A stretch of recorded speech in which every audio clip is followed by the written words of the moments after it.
वक्फ बदलेगा बिहार का तख्त।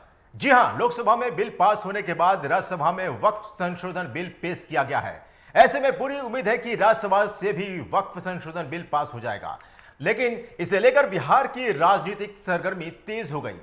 मुस्लिम vote bank में पकड़ रखने वाली जेडीयू को बिहार चुनाव में इसका खामियाजा उठाना पड़ सकता है। नमस्कार, मैं हूं अजीत कुमार और आप देख रहे हैं टीवी 45।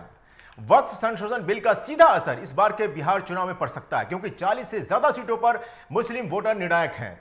राहुल जी, सबसे पहले आप ही से सवाल यह है कि इन दिनों मतलब एक वीडियो बहुत वायरल हो रहा है लालू जी का, जिसमें वो कड़े कानून बनाने की बात कर रहे हैं वक्फ संशोधन को लेकर।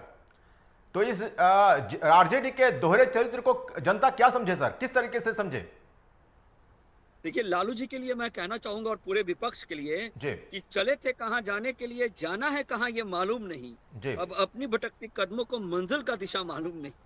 देखिए, ये बहुत पहले की बात है और ये बात में बिल्कुल सच्चाई है कि जो वो बातें कह रहे हैं लालू यादव जी, वो एक सच्चाई और एक सदन में दिया हुआ बयान है। यही नहीं, जो कांग्रेस है, कांग्रेस ने भी इसका तुष्टीकरण हर वक्त किया है और मुसलमानों को एक वोट बैंक समझा है। और अब जो जो मुसलमानों का जो एक भौकाल बनाया गया था वोट बैंक को लेकर, उस भौकाल को नरेंद्र मोदी जी की सरकार ने ध्वस्त कर दिया और एनडीए की सरकार ने ध्वस्त कर दिया है। यानी कि सबका साथ, सबका विकास और सबका प्रयास की जो हम बात करते थे और सबका विश्वास का जो चीजें दिखाने के प्रयास किए जा रहे हैं, उन चीजों में कभी इसके ऊपर चर्चा ही नहीं हो पाती है।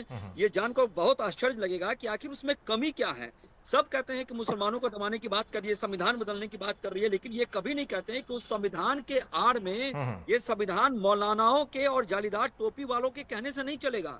ये संविधान चलेगा बाबा भीमराव अंबेडकर द्वारा लिखे गए जो लाइन है उनके माध्यम से चलेगा। और ये आर्टिकल 40 की जो बात हम कर रहे थे वो समाप्त किया गया। अगर उसको निरस्त किया गया है कहीं ना कहीं, तो एक देश को मुख्य धारा से जोड़ने के लिए और जो मुसलमान खास करके जो वंचित हैं, आपने देखा होगा कल एक तरफ का दृश्य जो नजर आ रहा था पूरे भारत के अंदर कि कौन कौन से लोग इसके संबोधन में खड़े हैं। मैं आपको जानकारी के लिए बता दूं, देश के नेता प्रतिपक्ष, उनके पास शब्द नहीं था। कल का भाषण का वो अंश रख सकते थे अपने पास, लेकिन उनके पास भाषण देने को शब्द नहीं थे।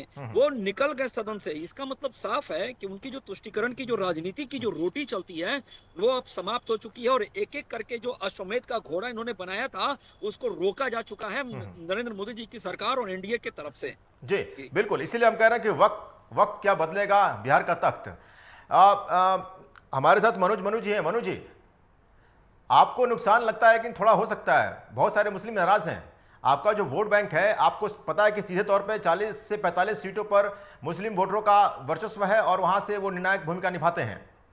अगर अगर अगर आपसे मुस्लिम वोटर नाराज होते हैं इस बिल को लेकर, तो कहीं ना कहीं थोड़ा खामियाजा आपको भुगतना पड़ सकता है। क्या लगता है आपको?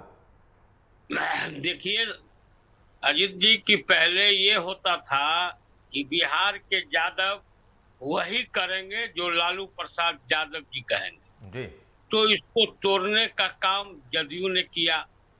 उसके बाद आप जो देख रहे हैं कि आपने कहा कि मुसलमानों का कुछ संगठन है, कुछ लोग हैं जिनको ये लग रहा है कि इस बिल के आने के बाद, लागू होने के बाद जदयू यहाँ से समाप्त हो जाएगी, तो वह मुंगेरी लाल के हसीन सपने देख रहे हैं।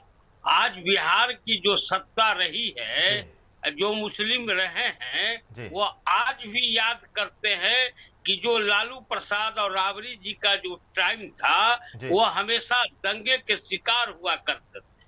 और हम पूरे दावा के साथ कहते हैं कि जब माननीय नीतीश कुमार की सत्ता में आए तो एक भी दंगा नहीं हुआ।